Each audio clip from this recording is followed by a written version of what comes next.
Salve progressistas, eu sou o Clayson. Eu quero que você veja até o final do vídeo para você entender o nível de chilique que está aquela Câmara. Você vai ver o Marcel Van Hatten subindo nas tamancas.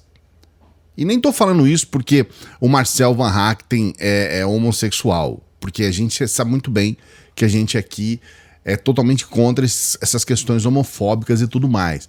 Mas dessa vez a coisa pegou real. E você vai perceber que não faz muito sentido que aconteça isso, porque eles vão contra eles mesmos. A oposição no Brasil é uma tragédia. Por outro lado, a gente sabe que há uma necessidade de haver uma articulação melhor do governo na Câmara. Há uma necessidade das coisas terem um certo ajuste. Eu vou explicar tudo isso aqui para você, você vai entender tudo que está acontecendo. Infelizmente, as pessoas não estão explicando isso com clareza, pelo menos por enquanto, e você hoje vai saber de tudo, vai entender tudo. Sempre pedindo para você dar o like. Só estou lembrando para você dar o like aqui no nosso vídeo e pedindo para que você se inscreva no canal se você ainda não é inscrito, não é inscrita. Se não é a primeira vez que você está aqui com a gente, se já acompanhou, já conhece o nosso trabalho, se inscreva no canal. A primeira questão que eu quero passar aqui para você é sobre a obstrução que estão fazendo na Câmara e os desdobramentos dessa obstrução. Na verdade, eu estava aqui fazendo uma pesquisa para saber, depois dos extremistas, porque extrema-direita não tem igual, né? É incomparável. Mas depois dos extremistas lá no Congresso, eu não consegui achar um político que seja pior do que o Arthur Lira. Eu não consegui ver. O Arthur Lira, numa pesquisa recente, foi apontado como a pessoa mais rejeitada da política brasileira. De todos os políticos, inclusive de quem não era político, não é político. Estava lá o nome da Janja, da Michele, que tem a mesma rejeição, inclusive as duas ex e atual primeira-dama. E o Arthur Lira é o número 1, ele é o mais rejeitado do Brasil. E não é à toa, porque esse sujeito ele é complicadíssimo. A Câmara ela está num processo de obstrução. Lula, segundo deputados, prometeu entregar a Lira a presidência da Caixa e suas 12 vice-presidências para que distribuísse entre PP, Republicanos, União Brasil, PDT e PSB. PSDB e Cidadania foram cotados, mas recusaram. O petista falou que os cargos não eram para o PP, mas para ele contemplar a Câmara, segundo contou o presidente da Casa aos líderes. E aqui a gente tem uma situação que é assim: o Lira está fazendo uma pressão para cargos e uma pressão em cima do governo descomunal. E qual foi a postura dele? Aí vem a situação, ó. Lira cancela sessões na Câmara após quebra de acordo de Lula e obstrução de ruralistas. A casa está em obstrução, disse o presidente da Câmara em áudio enviado aos líderes partidários. E eles estão usando isso de uma forma oportunista. Olha só, oposição anuncia obstrução no Congresso em manifestação contra o STF. Medida foi adotada devido ao avanço de pautas consideradas progressistas, como descriminalização do aborto e da maconha. Então eles estão juntando uma coisa com a outra.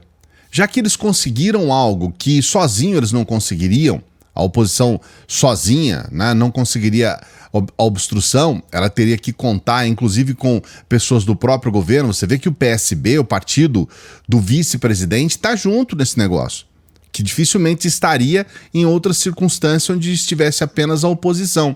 E agora eles estão usando também essa manifestação contra o STF. E para a coisa ficar ainda mais curiosa, vamos dizer assim, o que aconteceu? Prazo de CPI do MST acaba sem votação de relatório apresentado por Ricardo Salles. Isso daqui é um efeito colateral, vamos colocar assim, tá? Cúpula da CPI ainda tem expectativa de que Lira prorrogue o funcionamento do colegiado para votação do parecer, mas demais integrantes dizem não ser possível estender o prazo. E por que isso aconteceu? Só para você entender, tá? O relatório de Salles foi apresentado na última quinta-feira. No documento, Salles sugere o indiciamento de 11 pessoas. Aliás, chamou o MST de facção. É uma tragédia esse relatório, tá? E aí, olha só, um pedido de vista impediu a votação do parecer. Pelo regimento da Câmara, a vista deve respeitar o prazo de 2 sessões no plenário da Casa que não ocorreram. Por isso, a CPI foi impedida de analisar o parecer dessa terça-feira como estava previsto. Veja bem, por que não ocorreu? Porque eles estão obstruindo.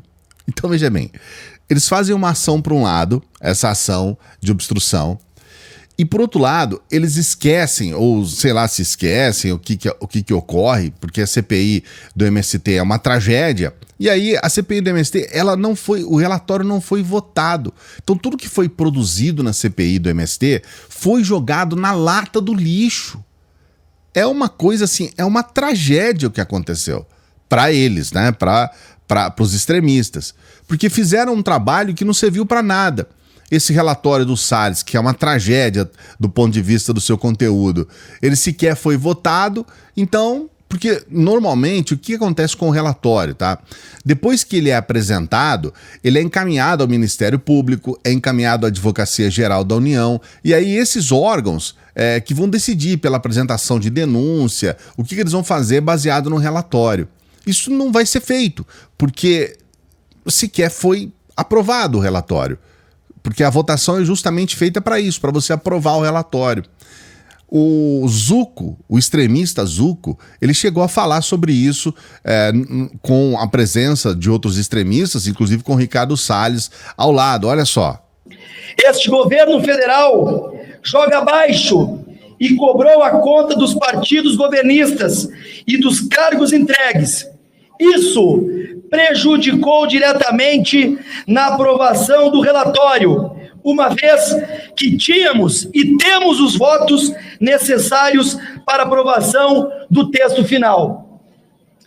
Para fazer frente a tudo isso que testemunhamos, estamos entregando ao presidente da Câmara dos Deputados, Arthur Lira, uma lista de projetos que endurecem as penas contra os invasores de propriedades, batizado de Invasão Zero. Esse pacote legislativo reúne propostas apoiadas pela Frente Parlamentar da Agropecuária. Entre os projetos que hoje estamos entregando formalmente, destaque para o que veda a concessão de benefícios sociais, crédito agrícola ou nomeação para cargos públicos para quem participa de invasões. Entendo que o trabalho da CPI, de todos os aqui presentes, chegou a bom termo, ainda que, como disse o presidente Zucco, manobras regimentais e cooptação governamental tenham feito com que, do ponto de vista meramente formal, o relatório não tenha tido a votação para sua aprovação. E digo mais, se tivesse sido submetido à votação ontem, teria sido aprovado. Mas, infelizmente, as manobras regimentais não permitiram que isso assim acontecesse. Está na mão da sociedade brasileira agora cobrar das autoridades de fiscalização a reversão dessa situação vexaminosa. Você vê que estava lá o Evair, né? Que foi para cima do Janones no quebra-pau. Se me segura, que eu vou bater, eu vou para cima e tudo mais. Nós mostramos aqui no vídeo anterior. Tava a Carol de Tone, né? Ela tem coloca aqui para você entender, ó. Né? Eu não sei o que esse povo faz, ó. Enchimento da beiça. Enchimento da beiça. Que eu nem sei como é que chama isso aí. Depois você coloca aqui no comentário qual que é o nome desse negócio que faz o lábio crescer. Mas não adiantou nada. Não adiantou nada. E eles tentam sair por cima, mas foi um fracasso. Um fracasso total. E agora nós temos essa situação do Lira. Essa manobra do Lira, que é uma manobra de pressão absurda contra o governo, usando o Congresso contra o país. Porque, na verdade, o Congresso ele tem a obrigação de votar projetos que vão melhorar o país. O que eles fizeram? Eles pararam tudo. Obstrução, o que é? É você impedir que o Congresso trabalhe. É você ir contra o trabalho do Congresso. E aí não tem sessão, não tem votação, não tem nada, que é o que o Lira está fazendo, para poder ter esses cargos. Uma pressão descomunal. E aí o que aconteceu? O José Guimarães, que é o líder do governo, ele disse, olha, o que vocês estão fazendo aqui é uma coisa criminosa, o que vocês estão fazendo é um crime. E aí apertou o botãozinho no Van Hatten. Olha a reação do Van Hatten. Eu quero me dirigir ao líder do governo, deputado Zé Guimarães, que acusou todos aqui de sermos criminosos por fazermos obstrução. Criminoso é o Lula! E o PT, hein? E o Lula? Bandido! Devia estar na cadeia! Não nós aqui que estamos fazendo trabalho a favor do Brasil! Contra o que o Supremo Tribunal Federal tem feito, inclusive libertando um bandido como Lula, que foi condenado em todas as instâncias da justiça brasileira. Ladrão! Ladrão! Devia estar na cadeia, não no Palácio do Planalto! E Vossa Excelência chamando aqui homens honrados de criminosos! Vossa Excelência não tem vergonha? Hey! Hey! Hey! Que é isso? Nós aqui estamos obstruindo em favor do Brasil! Em favor da democracia!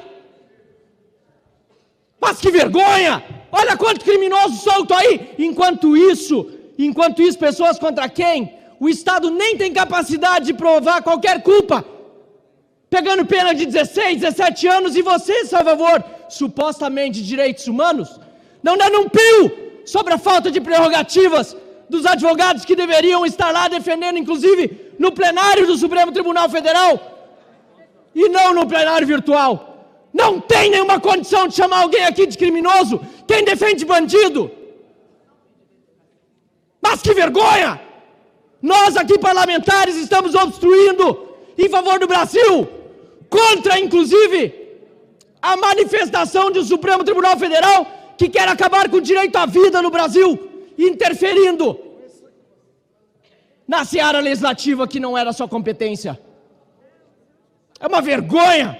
O Supremo Tribunal Federal foi quem liberou não só esse bandido, que hoje está presidindo a nação, mas tantos outros bandidos que deveriam estar cumprindo pena. E nós aqui nos sujeitarmos a ouvirmos que criminosos seriam aqueles que estão obstruindo em favor do Brasil? Não, eu não vou levar esse desaforo para casa. E tenho certeza que também não levam esse desaforo para casa os honrados deputados da oposição. Ah, eu se grito! Eu se grito! Eu se grito loucamente! Eu não sei se você conhece o Van Hatten, né? Ele adora isso. A forma dele de fazer política é na base do grito. E ele tem orgulho tão grande a respeito disso, que você vê isso aí, foi ele que colocou nas redes dele, tá aí o nome dele, né? É um material oficial dele. Ele acha que é dessa forma que se faz política, xingando as pessoas, atacando, berrando. Se você olhar e for ver realmente na prática o resultado do trabalho do Van Hatten, é uma tragédia. É uma coisa assim, é vergonhoso. Mesmo assim, ele tá lá fazendo, chamando a atenção na base do grito, na base do xingamento, numa situação em que, na verdade, não mudou nada. O que ele falou ali foi somente para as redes sociais, porque não mudou nada, nem pro lado positivo, nem pro lado negativo, nada. Isso aí foi só para ele espernear lá, para nada. Eu quero garantir para você, é para nada. A oposição já estava fazendo realmente obstrução, continuou fazendo, já estava fazendo, não parou de fazer obstrução, porque já estava fazendo, então você não sabe, é só para fazer burburinho nas redes sociais. E esse tipo de político tem um número enorme de pessoas que bate palma e acha que tá certo, porque é um sujeito que vai berrar na Câmara, então, ó, falou mal do Lula, opa, é o Lula? Ah, é o Lula? Ah, então tá bom. Só que é o tipo da política que é a mais antiga política que existe, a velha política, a política caquética, que somente utiliza, né? Agora com redes sociais, antes era com opinião pública, só utiliza isso para benefício próprio, para poder ele mesmo aparecer nas redes sociais. Eu quero saber o que você pensa a respeito disso, né? Coloque o seu comentário aqui. Você acha que é desse tipo de político e de política que a gente precisa? Gente que faz obstrução para poder pressionar e receber cargos, gente que fica gritando para chamar atenção e não muda nada. Coloca aqui nos comentários, é importante, eu quero saber o que você pensa do Lira, o que você pensa do Van Hatten, e eu sempre peço para as pessoas que chegam no final dos vídeos para que ajudem o nosso trabalho. Nós estamos nos últimos dias para fazer uma divulgação para você a respeito da pré-venda do nosso livro No Lawfare Nunca Mais, A Voz das Vítimas. É um livro que eu estou editando junto com a Cotter. É a primeira vez que eu estou editando um livro e eu estou colocando todas as fichas nesse trabalho porque realmente é um trabalho importante para o Brasil. Dê uma olhada aqui na descrição, no primeiro comentário, que você vai ter acesso ao trabalho, você vai conhecer, só para você conhecer, saber o que é. E aí você, nesse link, vai entender um pouco mais sobre o que nós estamos falando, tá bom? E a gente sempre pede também para as pessoas que chegam no final dos vídeos para que ajudem o nosso trabalho. Nós temos pessoas que são pessoas como você, que acompanham os nossos vídeos, que patrocinam o nosso trabalho, que financiam o nosso trabalho. E essas pessoas fazem isso de várias formas. Elas podem ser membros aqui do canal, e aí eu peço para que você avalie essa possibilidade de ser membro aqui do canal, membro do nosso Apoia-se. Estamos precisando de membros no nosso Apoia-se, então se você puder nos ajudar, a gente vai receber você ali como membro, com muita alegria. E você pode nos ajudar com qualquer valor pelo Pix. Você pode fazer agora aí, pegar o seu celular agora e fazer um Pix pra gente. E a gente, com qualquer valor, tá? Só se você realmente puder e se você quiser. A gente sempre lembra que todo o nosso material é gratuito, continuará sendo gratuito. Mas se você gosta do nosso trabalho, avalie essa possibilidade, tá bom? De fazer uma doação, de fazer com que a gente continue aqui. Daqui a pouquinho a gente volta.